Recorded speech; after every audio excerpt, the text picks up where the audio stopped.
Hey, this is Professor Game, where we interview successful practitioners of games, gamification, and game thinking to help us multiply engagement and loyalty. I'm Rob Alvarez, a consultant and the founder of Professor Game and a professor of gamification and games-based solutions at IE Business School, EFMD, EBS University, and other places around the world. And before we dive into the interview, if you're struggling with engagement in your business and are looking to find out how to make sure your users stay with you, perhaps you will find our free gamification course useful. Find it for free in the links in the description. So, engagers, welcome back to another episode of the Professor Game podcast. And we have Connor with us today. But Connor, we need to know, are you prepared to engage? I am prepared to engage. Let's do this. We have Connor Hebel today. He is Hebel, is that a correct Hebel, yeah. way to pronounce? Yes? Fantastic. He is the founder of Amelia Island Microgreens and the creator of Jurassic Greens and author of the Amazon bestseller, Let's Get Growing, A Teen's Guide to Business Success. He's on a mission to transform reptile care with Jurassic Greens, the world's first microgreens kit designed exclusively for our scaly friends. He has over a decade in the microgreens industry and taken his passion for sustainable, nutrient-packed greens and paired it with gamification to make feeding reptiles healthier and a lot more fun. So, Connor, welcome to the podcast. We're excited to have you. Full disclosure, engagers. Go ahead. Thank you for having me. I'm super excited. This is such a cool podcast, and it's just so cool to be a part of it. Fantastic. So again, full disclosure, engagers, this episode might be a little bit different because as Connor was sharing in the pre-interview chat, his expertise is not necessarily on games and gamification. So we will be doing something along those lines and see where that lands us. But Connor, can you tell us how do your days look like? Like, what are you doing? I know right now we're recording at 4:30 a.m. for you, so yes, thank you for that. But a normal day, what would that look like? So for me, I really take on the saying of normal is just a setting on a washing machine. I don't really have a set day that's just like, this is exactly how it all goes. It's like, I'll get up and then I'll have some health challenges. And then it's like, okay, that was half the day that I wasn't able to do what I thought I was going to do. And what I found is that really has led me to be able to really pivot and change what I'm going to do and be able to move forward. So for me, a normal day is just kind of seeing where the day goes and not really having a set, like, I'm going to do this. What's helped me a lot with that is just, what are the 5 things I want to get done today that I'm going to do? And when I have that, then no matter if it's the beginning of the day or 4:30 in the morning, I'm going to do them. Sounds great. So, Connor, you were sharing before, some of the things that you've been trying to do with your Kickstarter and with Amelia Island's microgreens, and that you are trying to introduce gamification, right? So we want to know, like, what have you been doing? Is it a process? Have you followed some steps? Like, what does that look like? What have you, maybe give us a quick intro into what you have created up until now?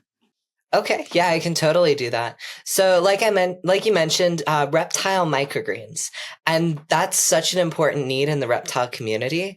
What I found when I teach people how to grow microgreens is there's that level of disconnect of like, how do I do this? How do I get myself to grow a plant?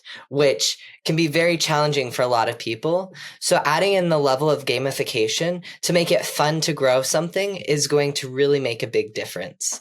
And I look at my local gym, and they have this thing of equipment that is like Pac-Man. You go in and you're doing weights, but you're like watching this whole game. And as you lift your weights, you're getting coins. And so adding that level of gamification into something that people may not want to do, but they need to do, will really make a huge difference. And so that's just to clarify for those of you who are joining audio, he was doing air quotes right here, Connor. They don't want to do so. I'm guessing that what you meant in that sense is, they in the moment you don't have the motivation to do, but deep down, exactly. If people are signing up for a gym, why is it? Well, because they want to stick to this gym routine, but it's hard, right? Those are things that are actually hard, just like the solution that you were mentioning before with your microgreens. For sure. And I'm in that idea phase of like everything's happening. It's all expanding and like, oh, I could do this and I could do this and I could do this. And so it's definitely, I have to like take a step back and make sure I'm going in the right direction and making sure that it's exactly what my customers want, because that's a big thing. It's just like I could create the best game, but it may not be beneficial for my customers. And so I'm definitely in that stage of, is this what they're looking for? Sounds great. Sounds great. So you're basically getting inspired from solutions that you've seen around sort of living in the world. Would that be fair? Make sense? That would, yes. And I feel like that's how a lot of games come about, is just from that they just are in day-to-day life, and then all of a sudden that idea hits. And that's what happened for me, the idea of, oh, I can do this and I can do this, and this is how this is going to make a difference. So right now I'm looking at doing trading cards where whenever someone gets a seed refill, they get a trading card that then they can collect all of them and play that game from that trading card. And then have an app that every day reminds them to water their microgreens, but does it in a way that's really satisfying. Like I'm thinking it's not going to be quite as like amazing, but something like Plant Nanny, where you press the water button and then your plant gets watered, something like that, where it's really cool and makes you really want to be a part of it. That absolutely makes a lot of sense, Connor, and thanks for sharing where you're at in that sense. So and that's, this is sort of the experimental part today. So one of the things when I hear that, and this is typical, this is common, right? Like we see games, and the thing is, we usually feel like, oh yeah, they and this happens as well with entertainment games too. Like you see a mechanic and you sort of build a game around that mechanic or several mechanics, or you think about something entirely new, a mechanic that did not exist before in other games, and you implement it, right? So that makes sense in many settings. However, since you are creating whether a game or a gamified strategy for your project, right? The thing is, gamification, and I've said this many times, right? Gamification, all these strategies, they take time, they take effort. So not doing it has effort X, doing it takes X plus, another amount, Y, let's say, right?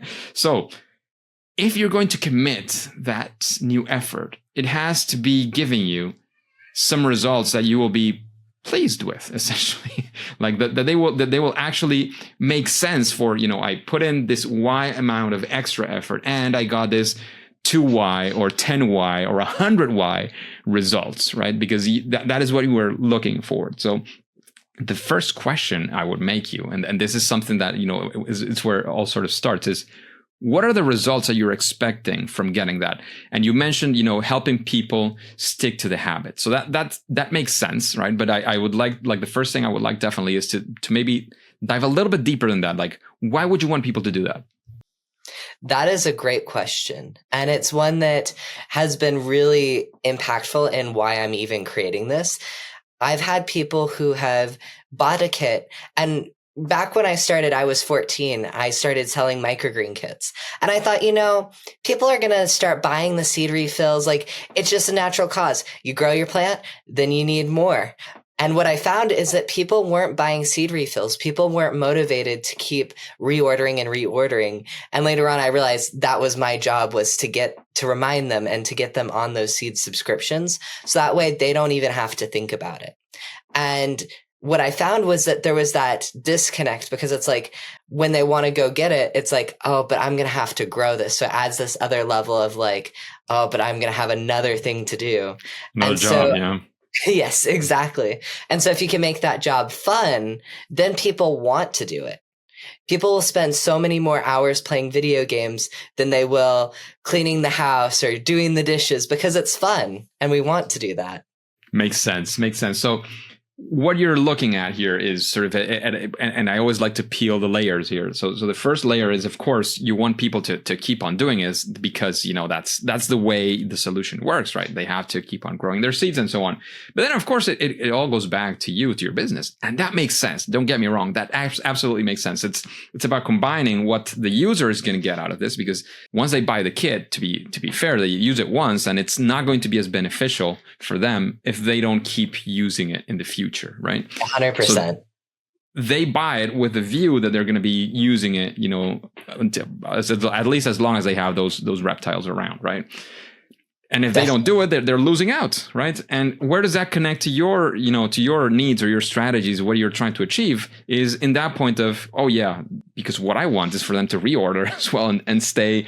I want to make it a sticky business, right? It's not a one time. I always use the example of realtors, right? And and don't get me wrong, there's fantastic realtors out there, but there's plenty as well who assume, and they know, and this is true, that, this is going to be a one-time client. I'm not going to get them back. So it doesn't really matter how the experience tastes after this ends. I just want for them to get through it and pay me my money, right? They don't really care what happens after, the day after, usually with, most B2C clients at least. So that is not your business, right? That's not the way that your business works. Your business works, yes, you will have a first experience, they purchase the first product, but then the business also lives on continuing to engage with those players, those consumers. So it makes absolute sense, right? We're in a place where you're trying to help people create a certain habit. Once that is uber clear and very well settled, this is what I like to call, these two things are what I call.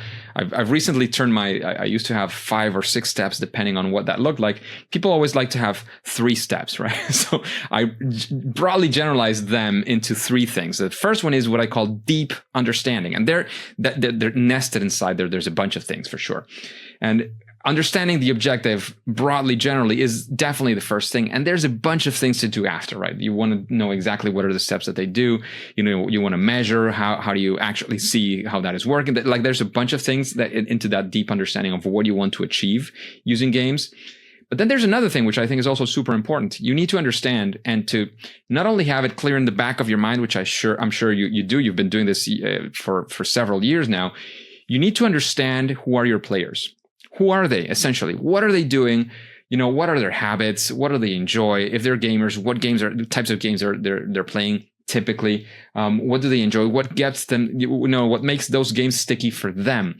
Because then, once you really understand that and you put it in black and white, like I always recommend, whether it's physical writing or in your computer, whatever you want, to really write down who is that typical avatar or person. What are their habits? What are the things that you've observed, that you've seen? And once you have all of that, I actually suggest even going further, trying to interview 1 or 2 of your users who might be, ideally they're these sort of early adopters, so to speak, those people who are already looking for a solution to the problem. Like they're struggling to keep that habit, but every now and then they do make a reorder and then they realize the plant dies again. I don't know exactly how it works, but those people that are struggling are already looking for a solution. You want to talk to those people and see who they are, how do they behave, what are they looking for, what are their problems, right? So you really, really understand what it is that you can create for them, because then is when I suggest, at least that's the way that I work. Then is when I suggest to start building. Then you decide whether, what are the mechanics, if it's going to be a card game. I have the latest card game I decided here for many reasons, right? I have a physical card game that I've been creating with my class of supply chain management. You do the mechanics, you do all that because now you really understand what it is that you want to achieve, and the mechanics almost sort of roll the mat sort of almost rolls in front of you. Like, of course, this is what I want to achieve. These are the people that I want to achieve it with. These are, the possibilities. These are the best ideas that I can put forward. And then it's maybe about picking. Then you prototype and test with these people and all that, right? Does that make sense to you? That makes total sense. That is like so much clarity. And it reminds me of, you don't want to create a game for yourself. You want to create the game for your audience, because what I might want may not be the same as what they want. And so going back to the target audience is so incredible, because you want to know what they're looking for. That is so good. How does that strike you? Like from your experience with your audience, how would you, like, I don't know, briefly or not so briefly, how would you describe the people that actually are currently your clients in microgreens that have been purchasing it and then, sort of lose interest or the habit or whatever that looks like? So that's an interesting question, because I have the microgreens for the people. And so I have a niche, like the target audience for that. With the microgreens for the reptile, I haven't really done a ton of research. So I'm not I can't tell you exactly perfectly what they're like. I can give you ideas of roughly what they are, but not as precise. But that's good to get started somewhere, right? Like you Definitely. have some understanding, and from that, you say, well, what am I missing? Like, what do I still not understand that I want to? Yeah, and the more that you talk about that, the more I realize how patched up my target audience is for my reptiles. I have a rough idea in the sense that I know that reptile owners, like you think of a reptile and you think of like dragons or dinosaurs, and a lot of people who have reptiles, they think they wanted one because of that like whole fantasy experience of like watching shows like that. And like that's one of the reasons why I got a reptile is like dragons and stuff like that. It's just so cool. And so I know that they're in that fantasy element, and I don't know exactly where they branch off from there, if that makes sense. No, absolutely, absolutely. But actually, it doesn't. Like one of the things that I see there, and again, this is from a bunch of things that as I don't know if I mentioned it at the start, but as the engagers might know, this is something that I do, like sitting on these kinds of conversations for an hour every week, or an hour every 2 weeks, or an hour a month. And helping people run through this is something I do professionally. Like this is one of the things that I do as a consultant, is not always get involved in myself doing the solution, but some people are, I want to get my hands dirty in this and I want to do stuff. So I sit down with them and look at what their situation is. And these are some of the things that start coming up, right? So the first thing is, when you think of this, and I love the fact that you come already from having a certain angle, because I'm sure there is a group of people who have reptiles for that reason. And there's another group of people who just don't care about that, and they like it for another thing, right? But that's fine. You don't want to target everybody in the world, right? Following your niche, and then you'll realize how big your niche is and all of that. But that's fine. But focusing on a group of people, right? A subgroup of people, and the smaller, sometimes almost the better, makes you have a laser focus, and then be able to arrive to those super fans, those people who will be excited about getting that solution. They will use it, they will try it, even with all the faults and mistakes it might have at the beginning. They will help you build it up. They'll tell everybody about it, right? All of their friends who also have reptiles will know that they're doing this fantasy thing. They'll say, oh, you again talking about Amelia Greens. Stop it. Yes, I will purchase what you're saying. You just stop talking about it. And that's the way where you can start actually to expand. And then, maybe you realize that you can do other things and say, well, it's not just about this small niche audience. What else can I do to build into a slightly bigger audience, and so on and so forth. But you don't want to focus on absolutely everybody from the start. That's a mistake. And that's easy to fall into that trap, because we think, oh, I'm losing out on these potential customers. And you're not. You're winning in on all of the ones that you're actually engaging. Create for everybody, and you create for nobody. Right? You need to focus. So I love that. I love that, Connor. And Connor, we've done a quick brainstorming here of where you're at and what are maybe some of the steps forward. You've heard, a couple of episodes before of the podcast. At least you know what the vibe is. Is there somebody that you would like to hear answering these questions? Again, whether you met them before or not, whether they're alive or not even. Who would you like to hear answering these questions and giving you some insights into gamification and game-based strategies? I think it would be really cool to hear from Jane McGonigal with Games for Change, to just talk about how games and gamification can really impact mental health. I think that would be such a cool one. Absolutely. She has a book and an app called Super Better. That's not the typical one that we get recommended. They usually talk about the Reality is Broken book, which is prior to that one. Also fantastic. But I would say Jane McGonigal has been the most requested potential appearance of the podcast. She was the first one as well. The first one, Yukai Chow. Back in the day, he said he would like to listen from her. And I think recent episode that came live has also been. So Jane McGonigal is definitely on our view for the future on the podcast. That's Thank awesome. You for that recommendation, Connor. Yeah, and totally. you mentioned that you're kind of a book buff in many ways before. I am. This audience, and I mean, you'll tell me how many books you've read in a second, but for this audience, is there a book that you would recommend for them to, get inspired? I don't know, wherever you want to take this. Atomic Habits. Because if you know how people create habits, then you'll know how to get people to play your game and to want to create, like, just be a part of your game, be immersed in it. when you know the cue craving response reward that we have, it really makes such a huge difference in anything you do. And on top of that, you can learn the habits so that you can start creating that game that you've just had in the back of your mind, but you haven't done it yet because there's just been that thing holding you back. So it helps you in so many different ways. That is by far my favorite book I've ever read. Wow, fantastic. And it's all the way in our line as well. So love it. Love it. James Clear's Atomic Habits. Thank you for that recommendation, Connor. Now we get to what many would say is a very difficult question. Okay, I'm up for a difficult question. What is your favorite game? Ooh, I have to say Minecraft would be my favorite. There's just something about having a game that I can just like walk around and do whatever I want. But then there's also like servers that I can play on. There's just a few other different things you can do. As far as board game, I would have to say Ticket to Ride is my favorite. Ticket to Ride. I've heard that a few times, but I haven't played it myself. Like, to be honest, I'm It trying to is bring so to mind cool. what does it even look like, and I haven't even seen it, I think.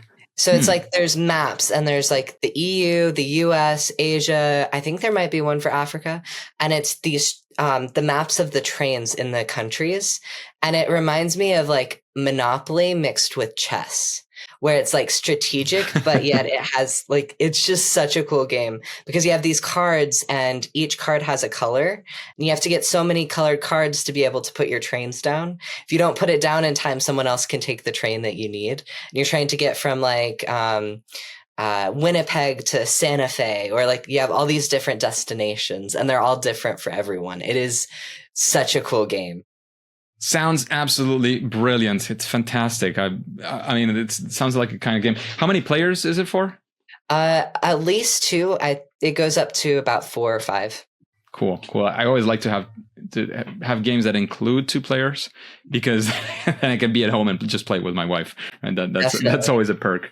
And the game changes when you have more people. So like when it's 2 people, it's not as intense because there's only so many paths you have. So if you have like 4 people, then there's going to be 2 people who cannot go the same path that you might want to go.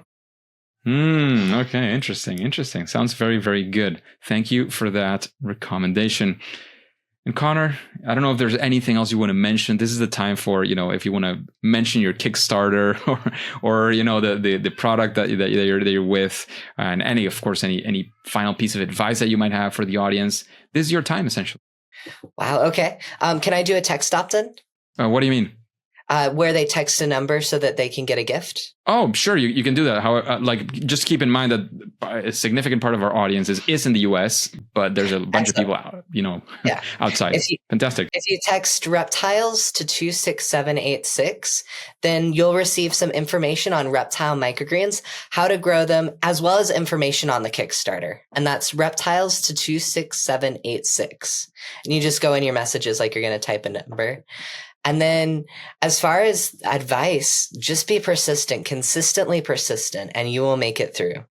Sounds like a very good advice, especially when we're talking about building habits and doing that. I heard many times, and this is one of the persons who inspired me to actually do a podcast, not on gamification in particular, but he said, if you want to be a podcaster, what do you have to do? You have to do a podcast, and maybe not day one. Maybe day one you'll be a podcaster, but you won't be great. So you have to just keep on doing it, learn from your mistakes, and hear yourself every now and then, even though you might cringe, and then see how you can continue to improve. For sure. So thanks again, Connor, for waking up super early to be here at 4:30 a.m. your time. I wasn't aware of this until I got an email from you guys last night.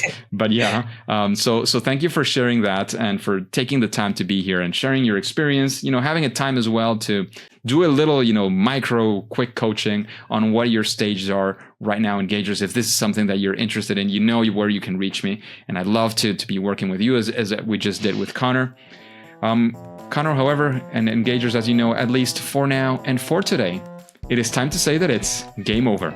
Hey, engagers, and thank you for listening to the Professor Game podcast. And since you are into gamification and game-inspired solutions, how about you go into the free gamification course that we have for you? Just go to professorgame.com/free gamification course, all one word, professorgame.com/free gamification course.